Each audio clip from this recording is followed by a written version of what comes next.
കേരളത്തിന് ഏറെ സന്തോഷവും അഭിമാനവും ഉള്ളൊരു ദിവസമാണ്. രണ്ട് കാര്യങ്ങൾ കൊണ്ടാണ്. ഒന്ന്, ചരിത്രത്തിലാദ്യമായി കേരളം രഞ്ജി ട്രോഫി ക്രിക്കറ്റിൻ്റെ ഫൈനലിൽ കടന്നു.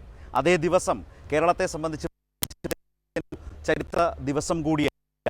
നൂറ്റാണ്ടുകളായി പറഞ്ഞു പഴകിയ കേരളത്തെ സംബന്ധിച്ച ഒരു വലിയ വാചകമുണ്ട്: ഇവിടെ ഒന്നും നടക്കാൻ വ്യവസായം, കേരളത്തിൽ എന്തുണ്ട് വ്യവസായം എന്ന് ചോദിക്കുന്ന മനുഷ്യരുടെ മനോഭാവത്തെ അടക്കം മാറ്റിമറിച്ചുകൊണ്ട് വളരെ നിശബ്ദമായി നടത്തി വന്ന വലിയ അധ്വാനത്തിൻ്റെ, അത് ലോകമെമ്പാടും നടത്തിയ അധ്വാനമാണ്. ഓരോ രാജ്യത്തും പോയി, ഓരോ മേഖലയിലും പോയി വലിയ പരിശ്രമത്തിന് ആളുകളെ ബോധ്യപ്പെടുത്തി.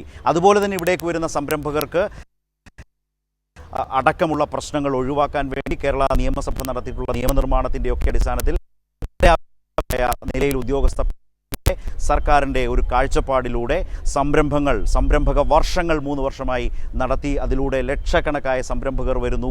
അവർ വളരെ മിനിറ്റുകൾ കൊണ്ട് അവർക്ക് സംരംഭം ആരംഭിക്കാനുള്ള അനുമതികൾ നൽകുന്നു.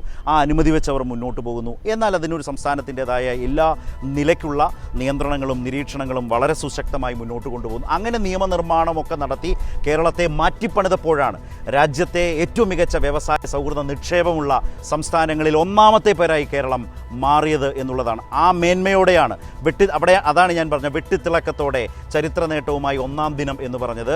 കേരളത്തിൻ്റെ ഈ പറഞ്ഞ ഇൻവെസ്റ്റ് കേരള ഗ്ലോബൽ സമ്മിറ്റാണ്, ആഗോള നിക്ഷേപ സംഗമം. അങ്ങനെ മികവോടെ ഒന്നാം ദിനം പിന്നിട്ടിരിക്കുകയാണ്.